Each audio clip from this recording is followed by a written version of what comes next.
Do you truly love your parents? Or do you mostly think about the tension between you? Not the big arguments, but the small, familiar frustrations that replay in your mind long after the conversation is over. The tone you didn't like, the comment that felt unnecessary, the way they don't quite understand you, even after all these years. Those moments are easy to remember because they stay loud. But love often lives in quieter places, and it's easy to miss when your attention is fixed on what feels unresolved.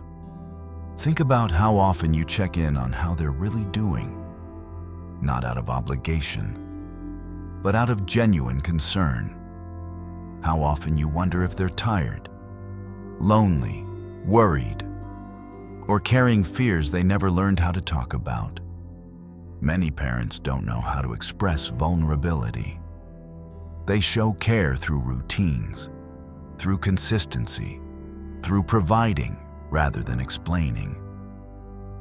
And if you grew up wanting emotional closeness, it's easy to focus on what they didn't give instead of noticing what they quietly did. You've grown, changed, expanded your world. But your parents are still living in bodies that age, in habits that formed decades ago, in worries shaped by a very different time. They're not standing still because they don't care. They're standing still because change is harder when you're tired and afraid of doing it wrong. Sometimes, what looks like stubbornness is actually fear of losing connection in a world that's moving faster than they can keep up with. Loving your parents isn't about ignoring past misunderstandings. It's about deciding where you place your attention now. When you think of them, do your thoughts go straight to what bothers you? Or do they also include the ways they've shown up quietly over the years, the early mornings, the repeated advice, even when it was annoying, the sacrifices you didn't notice because they were made without announcement?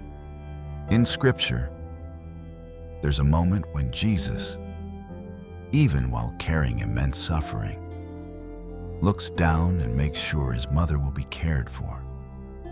He doesn't minimize the pain of what he's going through, but he still notices her vulnerability. That moment isn't about obligation. It's about awareness. Love that sees beyond the immediate conflict and recognizes the human need underneath.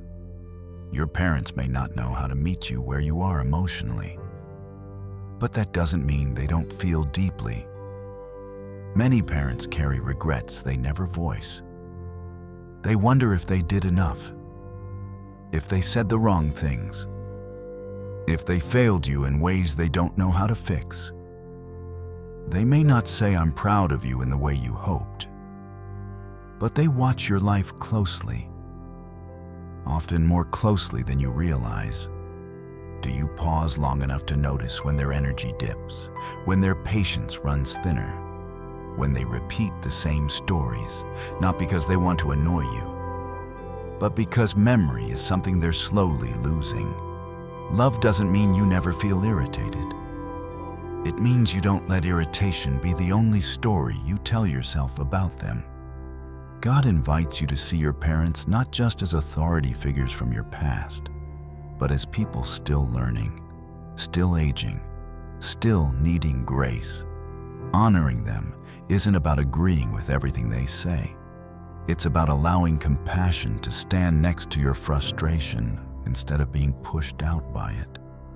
You don't have to erase old wounds to care deeply, but you do have to choose presence over replaying old conflicts.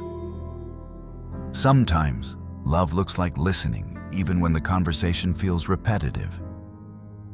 Sometimes it looks like asking a simple question and really waiting for the answer. Sometimes it looks like softening your tone, not because they're right, but because time is limited. There will come a day when the things that annoy you now will be the things you miss, the voice you muted, the advice you ignored, the presence you took for granted because it felt permanent. That's not meant to guilt you. It's meant to wake you up to the value of what's still here. God doesn't ask you to love perfectly. He asks you to love attentively, to notice, to slow down enough to see the people who stood at the beginning of your story. Imperfect but present. Love grows when attention shifts from keeping score to staying connected. So ask yourself gently when you think about your parents. Are you mostly rehearsing the conflicts? Or are you allowing room for care, curiosity, and gratitude to exist too? Because love isn't proven by how little conflict there is. It's revealed by how much presence you're willing to offer while there's still time.